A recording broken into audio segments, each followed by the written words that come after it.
Welcome to Discover Indie Film. I'm Jeff Howard, and I am very excited because I am on Zoom right now with Jacob Langsner. Hey, Jacob. How's it going? Thank you so much for having me. It's going great, and I already said before we started recording that I really am really excited because I'm a really big fan of your film, A Tale From the Afterlife. Thank you. First time I saw it, I just loved it. It's also a nice, right under 8 minutes, right? So it's the kind of film that when I watched it as a screener, as a member of the jury, I could just go grab my wife and have her watch it. And it's a film I think everybody should see. I think it is so good. Thank you so much. And I love the style.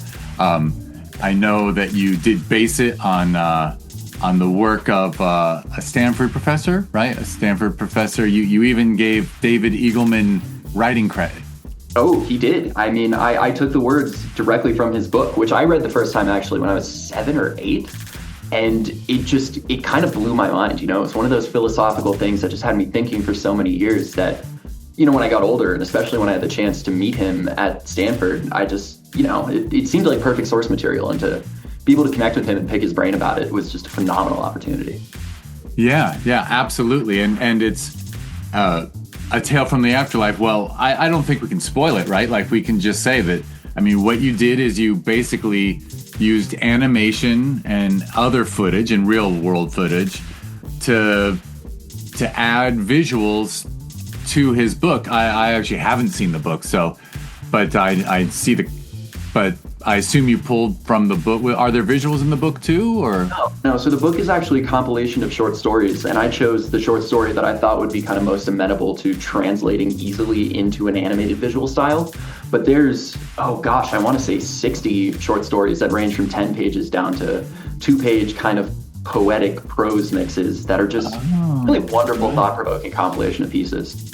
It is so thought-provoking. It really does, it means, well, you're a young man. I am a middle-aged, or maybe, God, I'm a little long into middle age at this point. But when you deal with it, this film is truly about life. This film is truly you pulled a story that is really deep and intellectual, but also completely identifiable, right? Like I've yet to meet somebody who wasn't moved by it. In fact, I can look at I have your page up, so I can see all the reviews by our jury members. And we got some hard asses on that jury. But you got 9.8s on here, normally we don't even go above 9. Because no, is anybody a 10? But it's just a meaningful film, and it's such a you grab such a original premise, and then it's honestly told so delightfully. And I just want to praise you for it. And so I assume since we were your world premiere, you're still on the festival circuit with it, and it's not online for people to see yet. Yeah, it's not public, and part of that is certainly out of respect for the copyright to the source material, which Dr. Eagleman owns. I know he has, over time been in talks with varying entities about, connecting with a studio that has more resources than I do, that could do justice to a lot larger of a portion of those narratives. And so I certainly don't want to spoil the pot in that regard. So I'm definitely sitting tight on it for the time being. But as I'm sure we'll get into, part of the reason I did this was I'd never really done an animation before. And so this really as source material was not only to widely distribute, but to kind of refine that element of my craft, where before I'd really only worked in live action short filmmaking. So as a practice opportunity too, that's some of the reason that we're here. For sure. So it sounds like, he essentially do what some bands do? He gave you a festival license of sorts and said, as long as you're not profiting from it, you can exhibit it all you want? Yeah. And, it's slow going. It works well because also, as I'm sure we'll get into, I'm currently an attorney. I work full-time in entertainment and intellectual property law. I am an associate at the firm Greenberg Traurig, which is a multinational firm, but I'm based in the Las Vegas office. That said, it works well with respect to somebody else owning the rights to the source material insofar as, at this point in my career, while I'm still trying to work in, the creative element of storytelling as much as I can, I'm not necessarily in a position where I can try to send this to every festival in the world and show up at every festival, right? So it's a slow and paced kind of practice as far as getting it out there goes, which definitely at the end of the day is calibrated to what he wants to do with this brilliant story that is entirely his creative brainchild. Excellent, excellent. All right, so all about you, since we can't tell people. All right, now go watch the film and then listen to the rest. So so you've already shared that you're an attorney and actually went to Stanford and met Mr. Eagleman and I assume graduated last June. So you're nearly a full year out into what we call the real world, although your film brilliantly points out that there really is no such thing as a real world. It's feeling pretty real these days, but I gotta say, it's I'm happy to be out. I'm happy to have started a new chapter and to see how film still factors in pretty substantially to that. Excellent. Well, feel free to so I normally ask people what got them into the creative arts, but in your case, I do want to know how long you've been interested in that. But if you want to share with your life story of how you've balanced creativity and interest in the law, yeah. Feel free. Like how old were you? Did you get hooked early on storytelling? So I'll kind of take you through the twists and turns of it all. So I was born and raised in Las Vegas. In Las Vegas, I went to a magnet arts high school downtown called Las Vegas Academy of the Arts. The way it worked, it was like a pseudo-vocational program, right, where we did academics in the morning, and then in the afternoons, in kind of a block schedule sort of situation, we did our kind of selected art practice. At the time, there was no film major, they called it. I was an only child, still am an only child. And honestly, when I went to middle school, I didn't know that many people. I was like, theater would be really cool as an opportunity to just talk, get to know people, be more kind of out there. And so I auditioned to go to LVA as a theater major, which I did for my 4 years in high school there, and had a lot of really interesting opportunities, both to perform on stage in downtown Las Vegas in various venues, but also, to work box office and do kind of like the stage management and, kind of more technical theater oriented side. As I did that, though, and especially as we did scene work in our theater classes, I found that being an actor was good for my personal development. I think it certainly helped me kind of figure out who I was.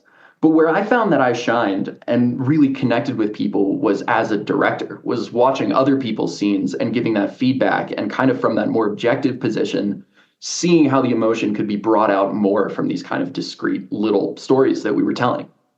And so by the time junior year rolled around, I became one of the first 4 film majors at Las Vegas Academy with a couple other students who at the time were interested. And, a new teacher was brought on. They spun it out from what was then the fine arts department, which was mostly, there was photography, but most of it was drawing, painting, like very traditional fine arts. And yeah, we really just got a little program up and running. And so the majority of my introduction to film was kind of just a run and gun, running around downtown Las Vegas, shooting whatever I could, making it with friends sort of situation. Then, by the time senior year rolled around, it was very important to me to leave Las Vegas for college. As interested as I was in the arts, I knew that I also prioritized my education broadly. And, I will sing the praises of working in Nevada, especially. I'm very happy to be back. But I do think it's the case that, and, UNLV has made leaps and bounds recently, both in art and in academics, University of Las Vegas, Nevada. At the time, though, 8-9 years ago, I didn't necessarily feel that there was a college or an avenue for me to learn as much as I could here. And having lived here my whole life, I just want to go to the best school I can and learn as much as I can about the world. I want to live somewhere else and I want to soak it up.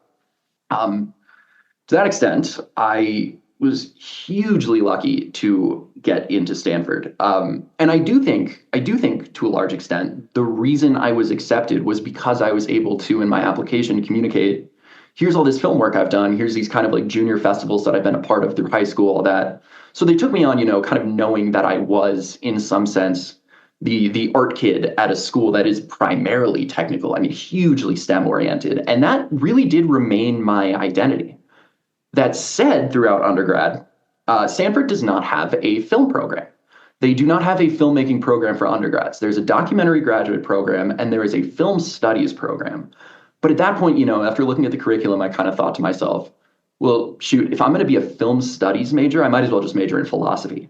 Like it's that removed, from the practical creative aspect of telling these stories that you might as well go broader.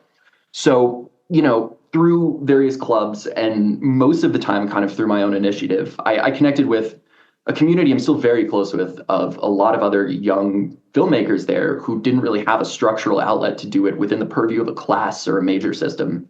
And we just got together and put projects together and did as much as we could, as often as we could, spring breaks, winter breaks, over the summer, all that kind of stuff. And while I was doing that, right, the benefit of not having a class structure to facilitate storytelling is that you have to figure out not only the story you want to tell, but how physically and practically you are going to tell it, right? And so one of the things that I think I was forced to learn very early on is film is not just a matter of writing words on the page, getting your camera, going to a soundstage, and telling actors what to do. When you don't have that kind of situation set up, there's contracts and location releases and figuring out, how do I rent a camera? How do I cast people I don't know from a website like Backstage? What is copyright and how do I incorporate that into my work? Where can I get music if I don't have access to a library I have permission to? And all of those kind of questions early on started bubbling up for me. And I found I really enjoyed the more producing aspect of film and kind of figuring out those more business and tactical oriented questions. And so, as we progressed, and I still directed and wrote a lot, but I also got really interested in that kind of administrative role. Then the thing that you might remember called COVID happened, and that kind of put a wrench in everything. My thought graduating from Stanford was I was going to go to LA, I was going to work in production, I was going to be a PA and just see where it went. By the time I was halfway through junior year, Hollywood had pretty much shut down. And to the extent that I had applications for certain positions outstanding, what I got back was a communication that basically said, look, you can do something similar to the program that once existed, but it's going to be primarily online. You're not going to be in the room with, the experienced storytellers. And it's not necessarily going to be the stepping stone that it was before the world changed. And so I kind of took a step back, looked around and said, okay, I don't know if that's an option right now. And at the time as well, I didn't know how long that status quo, that new status quo, was going to last. So kind of knowing the law was a thing I was sort of interested in for some time, I sort of took a shot in the dark / leap of faith, not even really knowing what law school entailed, and applied to Stanford Law School. I did that for a number of reasons. Number one was that, I certainly did want to feel, just as I said, going from high school to college, I wanted to feel knowledgeable about the world and capable of navigating it well beyond film. And I knew just kind of in the abstract law school would do that. I knew that I was interested in producing and knew that entertainment law was a thing in the abstract and said, okay, like I could gain some business acumen. I think that'd be interesting. And the last reason is I lost 2 years of undergrad. I was back at home in Las Vegas. And to the extent that other folks I knew who I was very close with would also be finishing up their undergrad, I said, I want to be back at Stanford doing law school at the same time, just so I can have more time there and kind of steal back those college years. And so again, hugely blessed to have had the opportunity to stay there. And throughout law school, I really did my best to focus on what I learned to be the tenets of entertainment law, which is intellectual property and transactional work, which, falls within the ambit of kind of a corporate practice generally, but deal flows, contracts, things that can manifest more specifically as, location releases, licenses, publicity, all that kind of jazz. And I ended up as the co-president of the Stanford Entertainment and Sports Law Association and tried to kind of, just as I did in undergrad, create a community of people who were interested in whatever their kind of official major realm of study was, but also in storytelling, right? And seeing how we could braid that. Which, to some extent, brings us to some. The reason I got into animation was because by about a year and a half into my 3 years of law school, it became very clear to me that what I had been doing in undergrad, which was in my spare time, bringing people together as best as I could to shoot live action short films was becoming increasingly difficult, partially because of the demands of law school and partially because by that time, all of the people I knew from undergrad were kind of graduating and moving on. So that kind of in-person community was dissipating. And yet I still wanted to make movies and keep that practice alive. So I kind of thought about it and I was like, well, you know what? If I don't have access to a crew and can't get live images in a computer to edit, I might as well just make the images. I might as well just sit down with my iPad, right, and learn how to animate. And so that was really the intuition, was just a way to keep making movies at a time when I felt like it was very difficult to do so. And so I did throughout most of my second year of law school, just sit and frame by frame animate based on a piece that I knew I would ultimately have access to a brilliant author to discuss the intent and discuss, potential distribution in chains that would not yield me a profit or otherwise infringe on his copyright, right? But it really turned out to be a wonderful opportunity. And I'm really glad, actually, that law school forced me to kind of expand my horizons as a storyteller in that respect. So that's me. That's me. That is, by the way, I'm sure you see this, but there's common threads throughout that. I mean, from each stage, you kind of forge your own path of combining, whether it's academics and creativity or something else. In fact, it's very funny. I'm somewhat aware of the Stanford-Berkeley rivalry, but we've had filmmakers at our festivals from Berkeley who also, the film studies program is really just purely theoretical and there's no production, and they form their own club. They had to form a club to start making films just on their own away from campus in a way. So it's so interesting that these two excellent education institutions, the creative students are finding a way. Absolutely. And you did that in high school too. Yeah, to a certain extent, I honestly, my take is there are certain people out there who have artistic inclinations, right? And they can't be stopped from telling stories. It's really just a question of how are we going to do it, right? But that need to create, it's such a deep yearning for so many people. And once you connect with those people, right, and you're in the room with them and you can kind of feel that they're as interested as you are, it's really just a matter of time until you figure out how to make it happen. For sure. And it makes perfect sense. By the way, I probably am not the first person to say it's pretty amazing that you got this film done while getting your law degree, because my understanding is, well, I don't know, is it true they hit you really hard the first year and then they ease up a little? A little. It was an extremely demanding 3 years. I bet. Much like any practice, though, you get better with time. The first year of law school is hard partially because reading the law is a lot like reading Shakespeare. If you don't know the language, right, if you don't know those type of arcs, those archetypes, those tropes, it feels like a different language, right? And you got to read, I don't know, hundreds of court holdings before you start to go, I see these common patterns, these words, it doesn't make intuitive sense for a long time. And so part of the reason, right, year 2 and 3 gets easier is just because you're more familiar with it. And in most vocations, you kind of learn what you don't have to do, right? In the beginning, because you don't know, you want to cover every base, you want to read every line. And once you know later on, how do I pinpoint the most critical information? And how do I save myself time by not being distracted by other, lines of thought, arguments, other superfluous kind of things, right? You can carve out more time in developing your expertise more.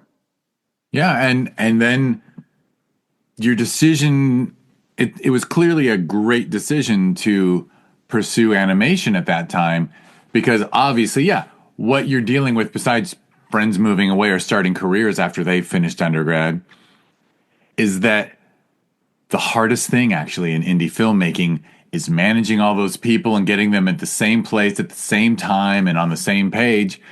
And you did the voiceover yourself on this, so you recorded your voiceover and then you just learned how to you just taught yourself what you needed to know in animation. I assume you had the stick figure concept in your mind? Yes. The inspiration for that, actually, which is also kind of, I noticed on the little podcast preface sheet, a lesser known movie that I would recommend is It's Such a Beautiful Day by an animator named Don Hertzfeldt, who also told an hour-long story with a stick figure navigating a complex world with kind of these discrete little sort of fantastical images. And, he also voiced it over. So I wanted to take that style for two reasons. One, because I think he's a phenomenal storyteller and he did it kind of minimalistically, but also with so much sincerity and feeling and kind of thought-provoking sentiment. But the other reason is it is much easier to animate a bunch of little discrete, this happens, then this happens, then this happens, than it is to kind of create a visual continuity, right?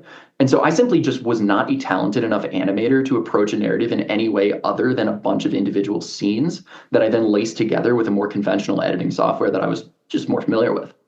Yeah, yeah, and it communicates wonderfully, and it's admirably non-gendered, if you ask me. Right? Because there's a stick figure is just a human. Yeah, I definitely I tried to keep it as broadly applicable as possible, right? It's more, it's more about a collective experience than any one person's process of life, right? And the idea, right, is, out of the 100 vignettes of things you might recall when you're dying of that time, you brush your teeth, waiting in traffic, talking to somebody you loved and lost, all these things that have varying weights of importance in life pop up at the end, and something different will resonate for everyone, hopefully, right? Like, hopefully there's one scene or little vignette, right, that will have more importance for regardless of kind of your background or, the context you grew up in. And I assume, hopefully you'll answer more than just yes, but I assume that you did really get some very positive feedback just within yourself, because as you start, I assume you laid the voiceover yourself, and then as you started animating, you could just see it working, right? Like in your own mind, was it just delightful? Once you got the first 12 seconds done and you liked it, you were like, wow, this is going to work. Like, I can do this. Yeah, it's a really cool feeling. One of my qualms with film sometimes is you write a script that you see so clearly in your mind's eye, and then you have to do so much kind of non-creative business administration to even get to the point where you can start rendering those images and framing up scenes. And in the meantime, you kind of lose a feeling of intimacy with the script because it has to, by nature, become so many people's passion. And in so doing, it gains a brilliant life of its own. But also, you kind of go, holy shit, I'm losing control a little bit. For an A-type lawyer who has to make sure everything's size 12 times New Roman, like, that's something I'll have to figure out in therapy. But animation is interesting in that way because you don't really need anyone else to help you tell that story. You do get to sit there with your animation tools and just be with the art, right? And so on that level, it is really cool to kind of sit there by yourself and press play on an animation that you've drawn 100 frames for and see it work and go like, I just did that. Like, I learned that, and that is it's a very satisfying feeling. Lonely perhaps at times as well compared to regular filmmaking, but it can be very rewarding. Lonely, but also I'm sure it was very, like you said, it's freeing because if you had time, you could spend a whole day on it on the weekend. But then if you had to skip it for 3 weekends, you're not letting down a whole cast and crew. Like, you don't have collaborators who are like, come on, Jacob, we needed that done by a certain time. Like, you did this fully as an independent one-person show. Yeah. And again, I couldn't have done it without Dr. Eagleman's words to really, really guide me. But yeah, I mean, the rest of it was just kind of me putting in a crude experience in various production, writing, editing, all that jazz, just putting it to work, seeing what I could do. And it's also effective. And were you, so I guess I know this a little bit from the credits, but the non-animated portions, were you just pulling like public domain footage of people in bed and this and that? Couple reasons for that, actually. Number one, as I said before, I just didn't have access to a crew, right? Like, it was kind of like functionally impossible to go out and get all those images. Number two, just wasn't a good enough animator to render an entire scene by myself. And as a good starting point, right, if I could find another scene that I liked and superimpose my own work on top of it, it was also kind of a guide for sort of the spatial reasoning of animation, like it definitely kind of helps you in place a character where if you don't know the nuances of how to do that entirely from scratch, it was just a phenomenal kind of bulwark in that respect. Number three was kind of the philosophical intent, if you will, was I was like, look, I'm telling a story about what happens when you die and you being absolutely thrown out of your element, all of your experiences being recontextualized and reordered. And the interesting thing with public domain footage is that it also does not get to choose what happens to it when its original life is over, right? Like these are things that theoretically were made for some purpose that yielded compensation at some point in the past that now have sort of passed on and are like these weird ghosts, right, of other projects that have fallen out of anybody's like, IP ambit. And so it was kind of interesting and fun sort of just be like, I'm going to take this footage and I'm going to use it in its afterlife, just like the story is about. And finally, to the extent that I was studying intellectual property law, I thought it would be a good nod to kind of the other world to say, I'm putting that to use a little bit, just that I can say I'm aware of public domain footage, how it can be used, the limitations on that. And this is that in real time, showing that, a little bit of knowledge about what you have permission to use without having to be worried can take you a long way, especially as a low budget art maker. I'm smiling because I just wish, obviously, not every filmmaker is going to have a law degree, but our nonprofit has actually been nailed by copyright trolls because every once in a while, a filmmaker gives us a still image for their film that they actually pulled off of Google Images instead of their own footage. And it's been on our website. And then we get an email saying you have to pay a couple $100 because you have this image on your website. And when we actually, once we said we're a nonprofit, they provided it to us, we'll take it down. And they actually didn't charge us. And the other people were like, we don't care if it was you or not. Right. So needless to say, people being unaware of the value of public domain, because they could have done a image search and set it for public domain. And instead they sent us something copyrighted. So. Right. Yeah, it's an interesting balance, right? Because the more kind of professional you get, especially once you incorporate or exist as an entity and not just a independent young filmmaker, intent matters more and more in some respect, but weirdly less and less in others. And I'll tell you what I mean by that. You can intentionally ignore rules when you are in high school running around locations that you do not have permission to be shooting movies, because the financial reality of the world is it's unlikely you're going to profit on that. You're unlikely to be pursued, and people give you a lot of leeway. Once you get older, you cannot ask for forgiveness rather than permission as much. And that is true in the organizational and corporate and nonprofit world as well as it is in filmmaking. And the interesting thing with a lot of IP infringement is when you really look at it, and it's true in trademark especially, intent does not matter. The question is not, did you mean to copy this? It is, did you contribute to distributing something that you did not have the rights to do?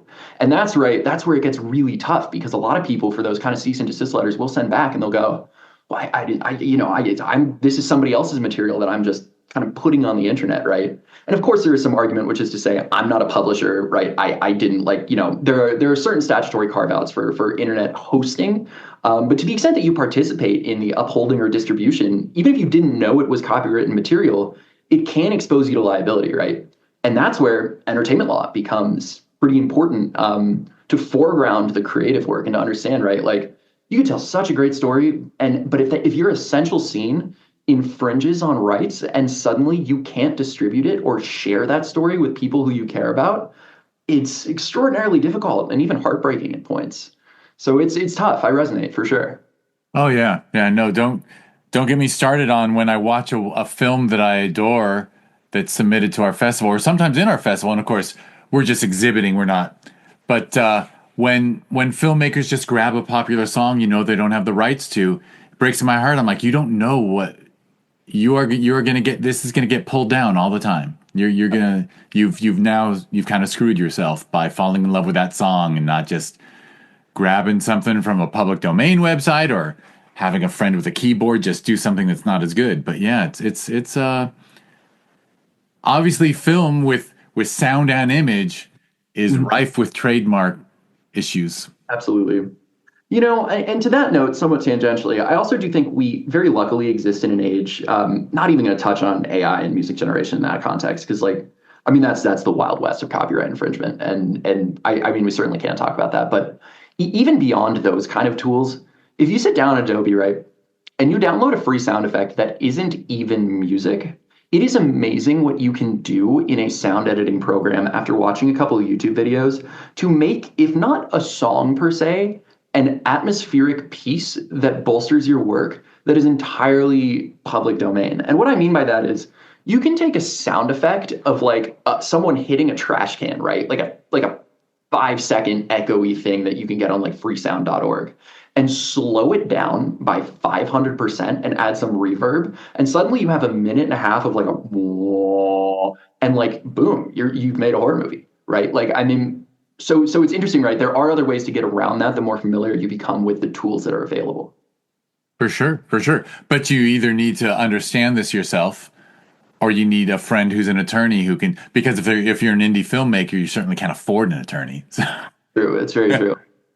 And yeah, no, I mean, it's a hard, and it's been a really lovely aspect of my work as an entertainment attorney at GT to this point is, we do take on a lot of pro bono projects in the arts, both with helping local nonprofits protect their trademarks. I've spoken with some young filmmakers through UNLV, thinking about kind of how to get independent projects up and running when they're kind of putting their own money into it for the first time.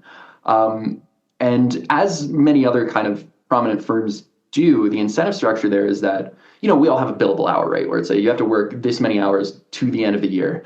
But for pro bono, you can credit that towards your billable hours, right? So it's a really good way both to practice my, kind of growing legal expertise. And by growing, I mean, I've been a lawyer in the real world for less than a year. It's extraordinarily small, and most of what I know is theoretical.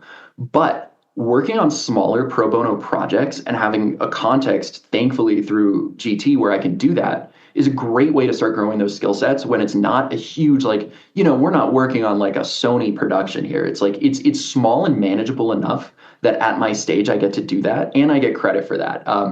So anyway, bottom line is, yes, it's hard to afford, but I would recommend all independent filmmakers to kind of look at their local branches of larger law firms and see if they are willing to extend, pro bono services, probably on a rolling basis. Like, it's not like someone necessarily can give you 200 hours of their time, but truthfully, you can get a huge amount of benefit from speaking with somebody knowledgeable about intellectual property for 45 minutes. And often, I think there are incentive structures where those attorneys will be happy to do so. Yeah, and honestly, you're making me think that I should invite you to our next festival and do a little panel because independent filmmakers, I mean, it would just benefit them so much to understand this at a very, and you're making it very simple. You're actually doing a great job of dumbing down the law for the commoners, which is a skill that not all lawyers have, by the way.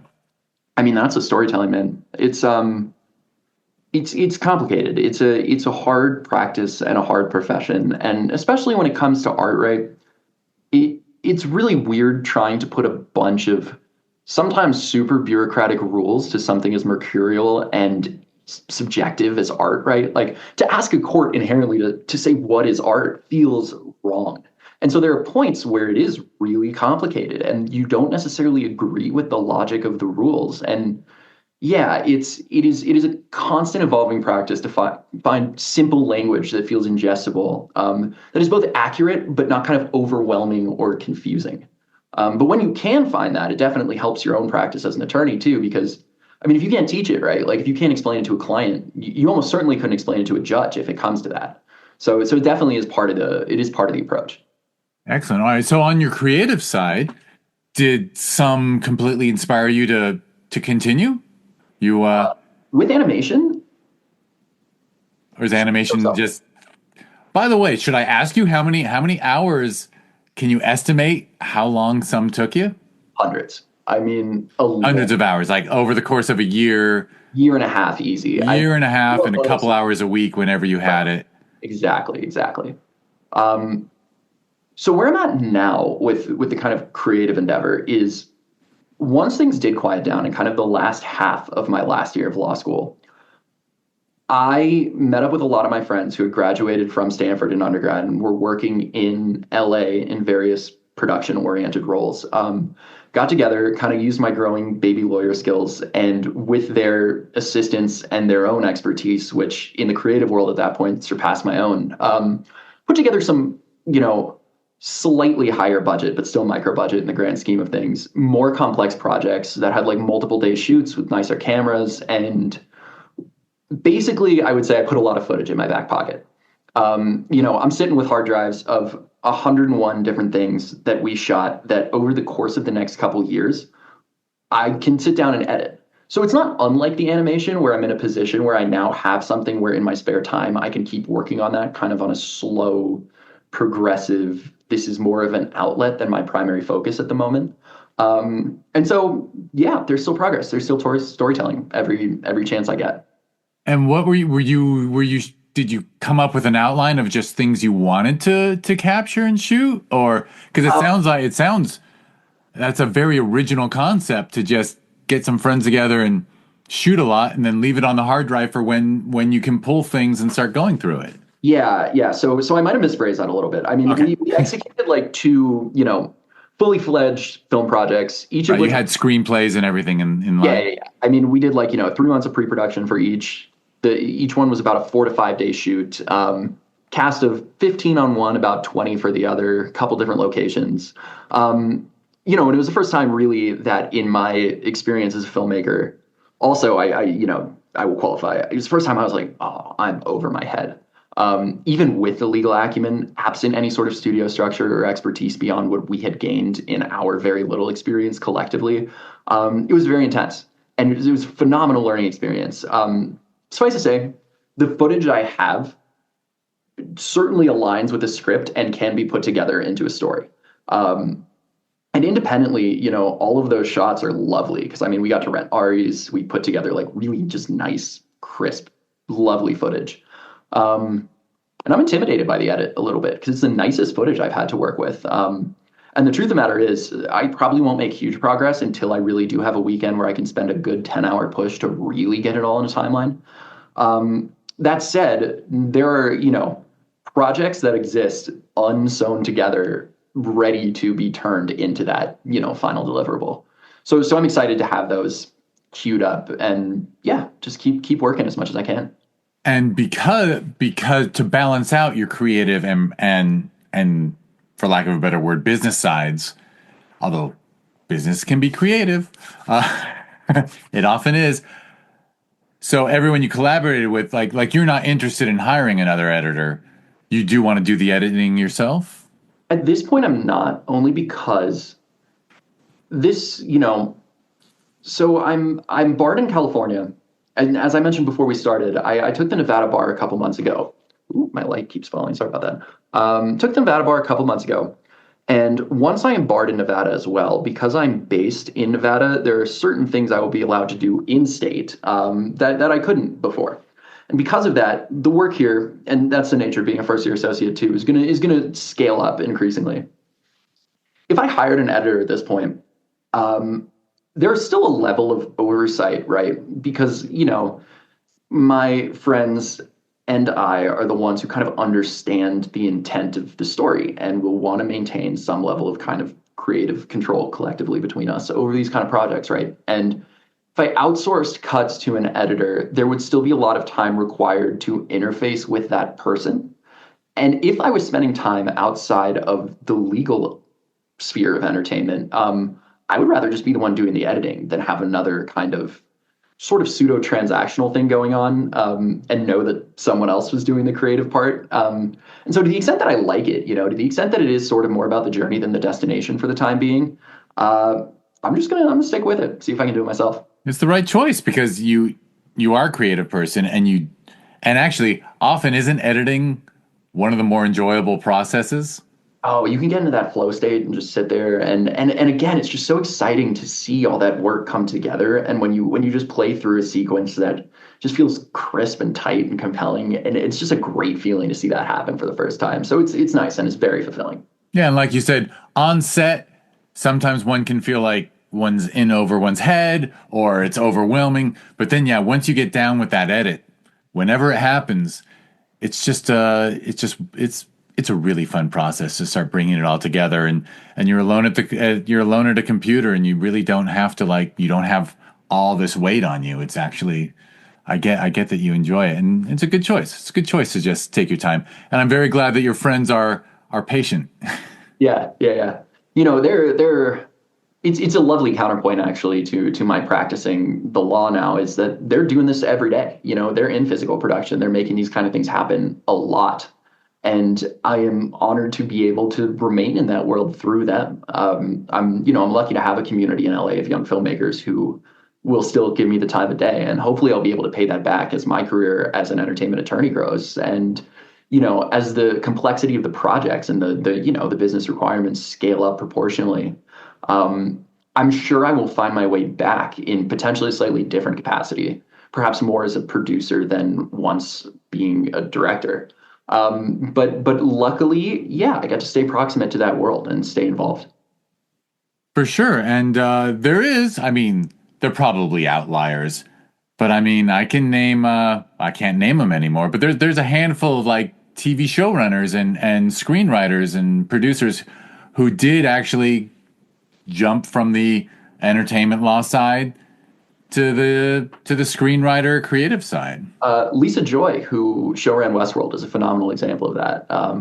She had a law degree, worked in the law for a little bit, pivoted back to film. And what that highlights really true is the golden age of TV that we find ourselves in now is a fantastic opportunity for people who have a little bit more understanding and experience in the business and legal side to also exercise a creative muscle, because showrunning requires a lot more of what a producer would have done, 10, 15 years ago on a movie, simply because you have to manage an arc and a project that is not kind of a singular execution, but an evolving venture. And so it's a cool merging of worlds that I certainly have my eye on as I go forward, though, again, for the time being, I've many years left in this realm and chapter of my career before I would ever, go back fully or try to shoot my shot at something like a showrunner.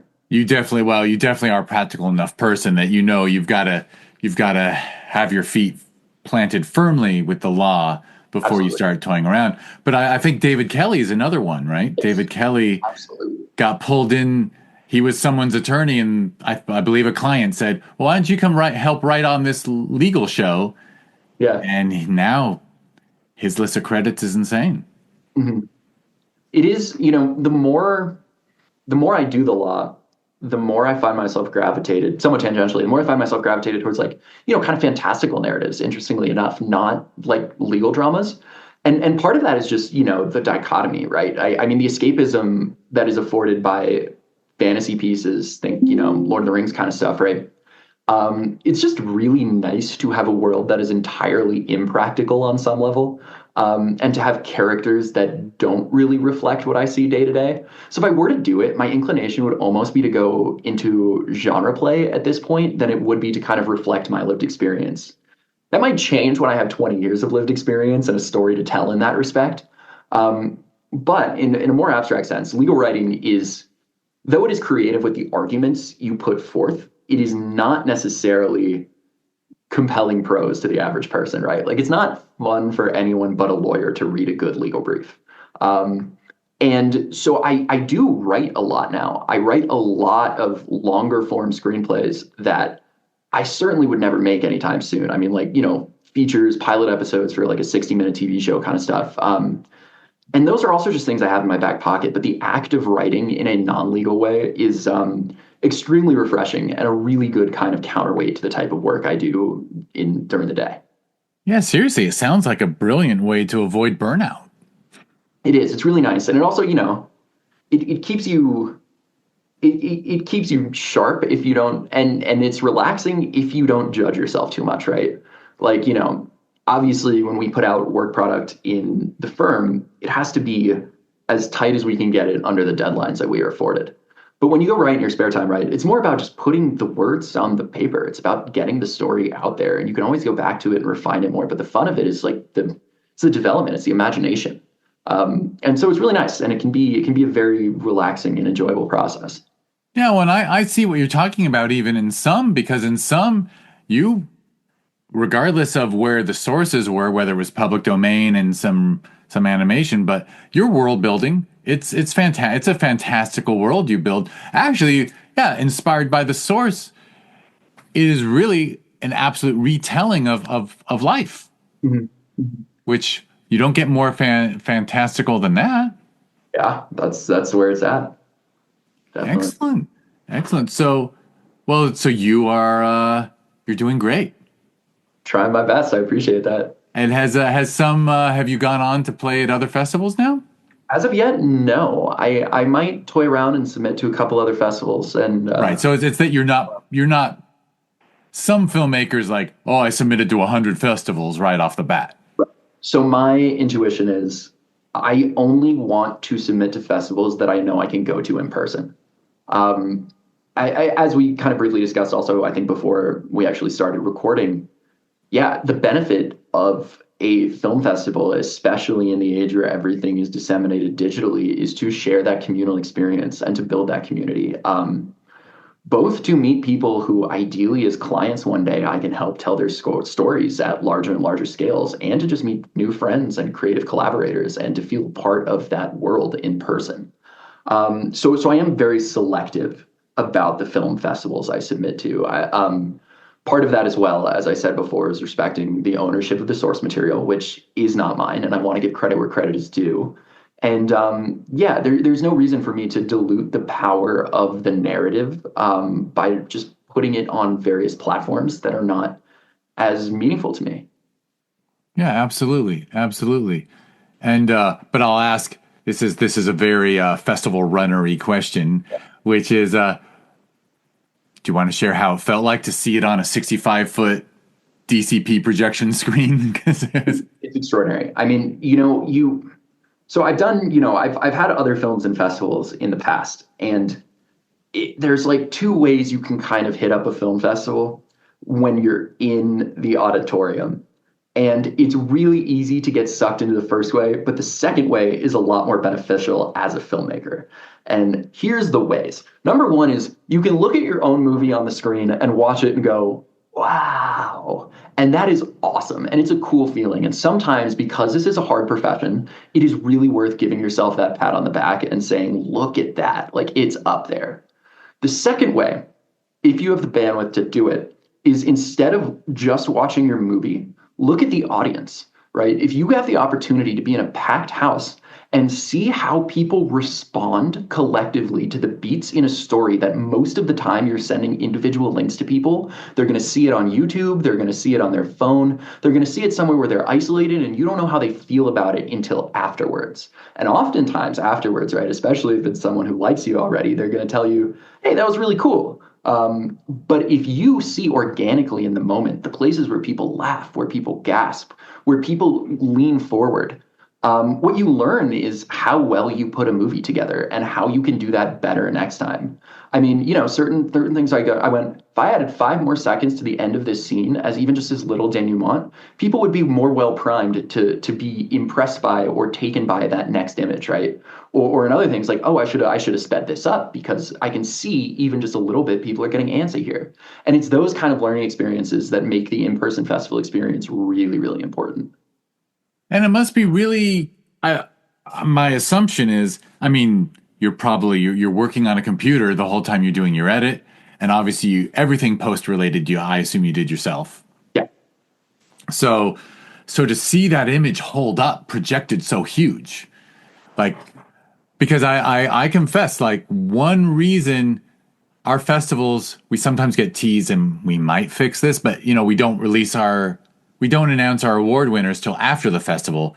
That's because we have jury members who insist on watching them in the theater with an audience, so that besides picking up on that, to see, it's a different experience. And some films, when you go from computer screen to 65-foot screen, don't hold up. You notice problems, or the image doesn't hold up, and so it is actually really informative, I think, to change from such a small format. Even if you have a 42-inch monitor, it's still not the same.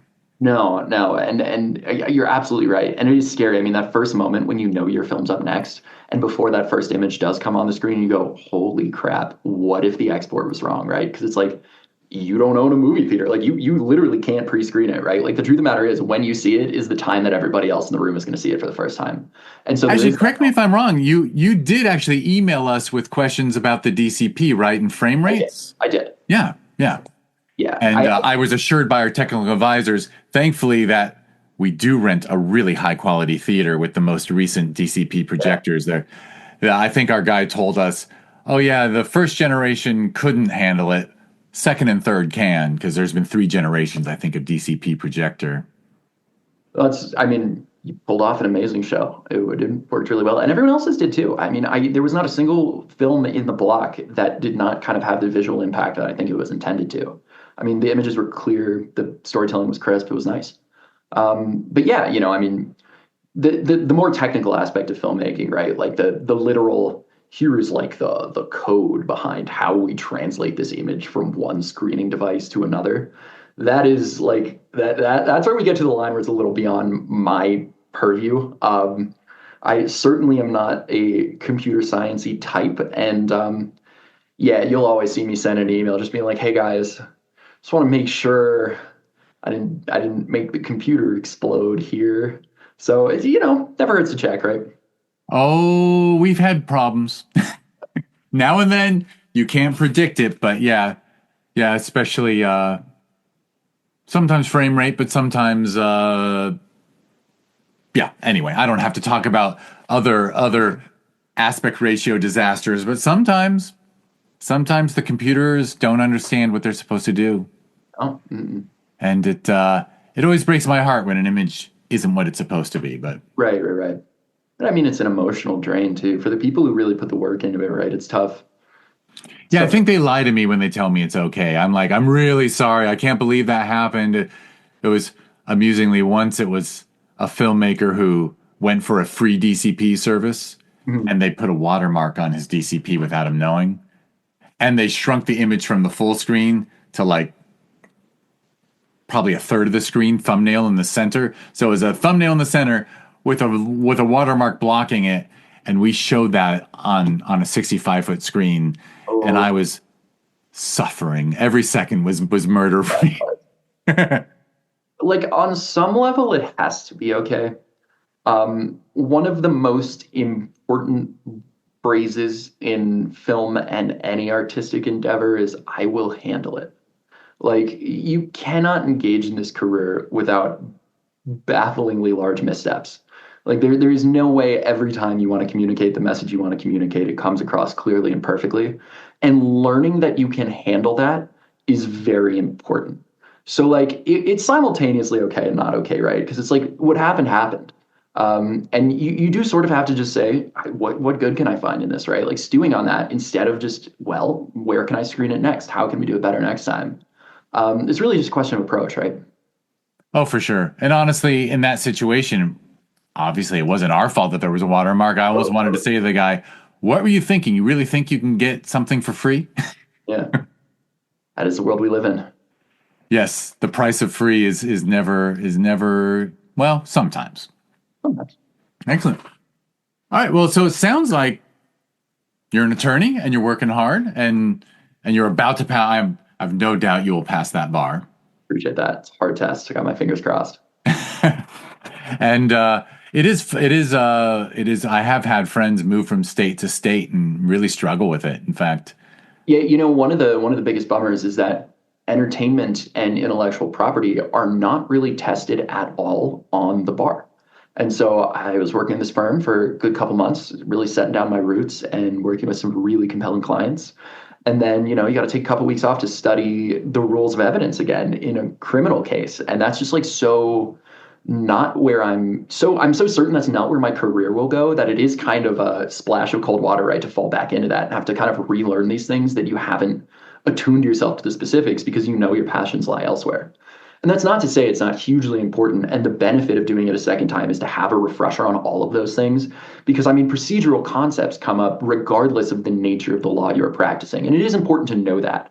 But at the same time, right? Yeah, there was a little bit of like a oof. Oh, I just want to. I want to do the art thing still.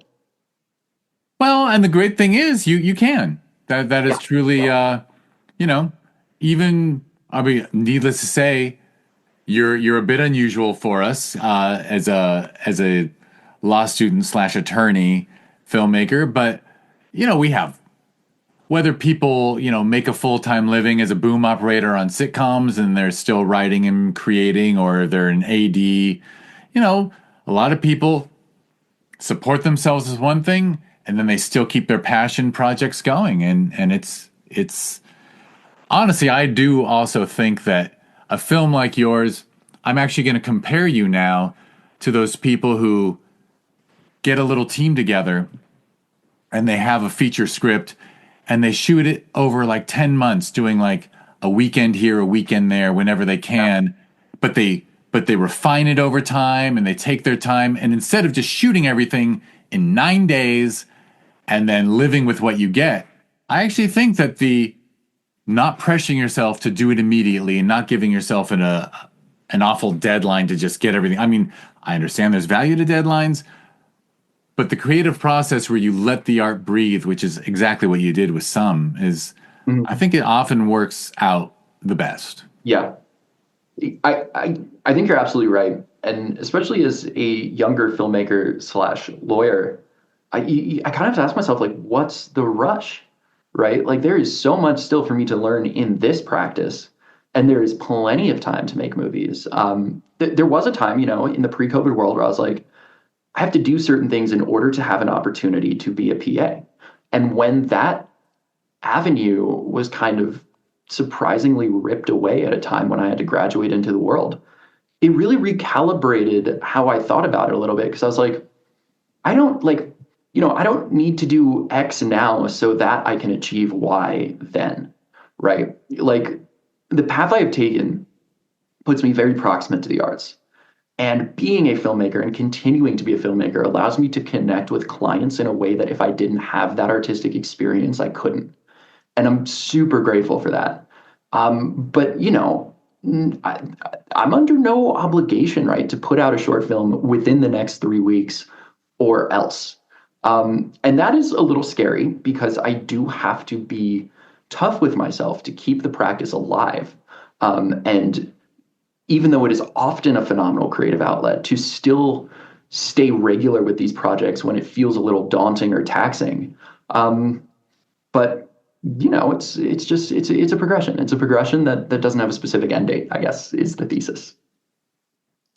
Look, you're young, you have time, and I love that you respect that. That's excellent. All right, well, what I didn't tell you before we started recording was that four questions thing will actually wrap things up, and then we hit record and we do the four questions as its own episode, Oh, so cool. that people get to just listen to your film recommendations and whatnot.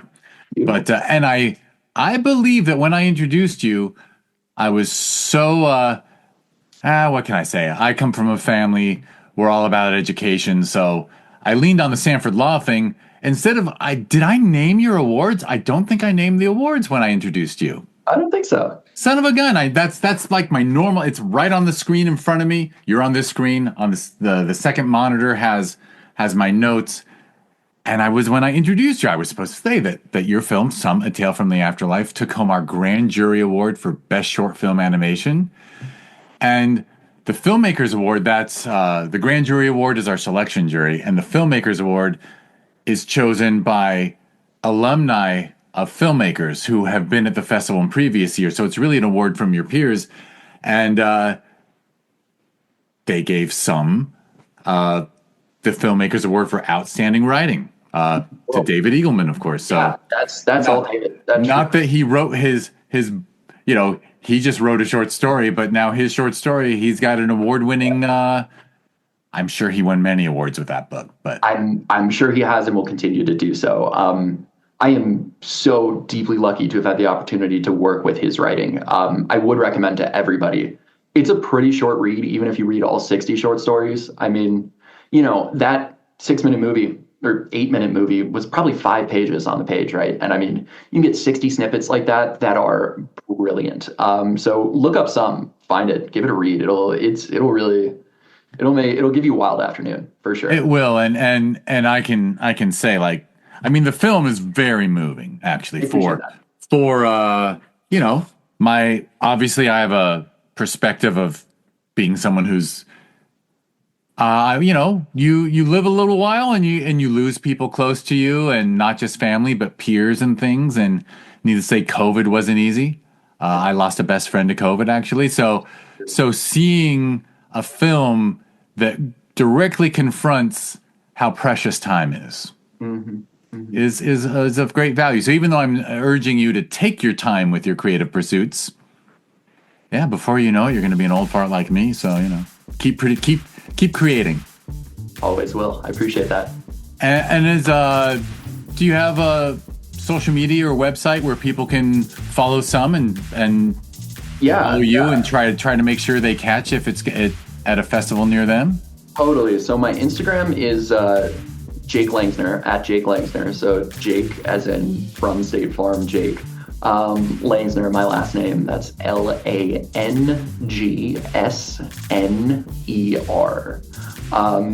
Got a website too, personal website, where I post somewhat infrequently, but give you a bigger rundown of all the films and whatnot I got working on, which is also just jacoblangsner.com. So for the folks watching, you can see that in the little Zoom tag. Jacob, again, Langsner.com. And what we'll do is in the show notes of the podcast, those will be clickable links, so people hopefully they won't even have to spell it right. But excellent. All right, well, I will get us out of here with a rundown of social media and websites for the festivals and whatnot. But first, thank you. Well, I guess I'll call you Jake now, because I've been calling you Jacob the whole time. But if your Instagram is Jake, I assume you go by Jake. I do indeed. All right, Jake. Well, thank you so much for doing this. Thank you for having me. It's a pleasure. And congrats on the great work. Thank you. And for everyone listening, this is the Discover Indie Film Podcast. It's all just about filmmakers who are on the festival circuit. If you want to learn more, go to discoverindiefilm.com. On social media, it's at DIFwins everywhere. I met Jake through the Sherman Oaks Film Festival, where we did the world premiere of Some, A Tale From the Afterlife. If you want to learn more about that festival that we hold every December, and in fact, this year is its 10th anniversary, so we're pulling out some special activities for it. Just go to ShermanOaksFF.com, and it's at ShermanOaksFF on social media. It does have a sister festival that we hold every June called Film Invasion Los Angeles. Honestly, the only difference is the name. Same team, same philosophy, same venue. So if you want to learn more about that, and we're doing that 10th anniversary in June, which is, and when I realize it's April, I start to get that feeling of dread, what's not getting done. But anyway, we'll be holding the 10th ever Film Invasion Los Angeles in June. You can learn more at filminvasionla.com, and it's at Film Invasion LA on social media. And I'll add a fun thing, which is, as of today, although people won't hear this for several weeks, but Film Invasion Lima, Peru is active on Film Freeway. We've got a team, actually some of your compatriots from Sherman Oaks Film Festival. It was their second time with our festival, and they're from Peru, and they flew up this time, and they sat at the closing night mixer and were surrounded by other filmmakers and said, God, we wish we had something like this in Lima. And I said, well, I will give you all the support I can if you want to run Film Invasion Lima. And it actually came together. We've got a theater rented and everything for January 2026. I will be flying to Lima, Peru for the first time. I assume I won't be going there before that. All right, that's my wrap up. Jake, again, thank you. Thank you. And thank you everyone who's listening. Thank you all.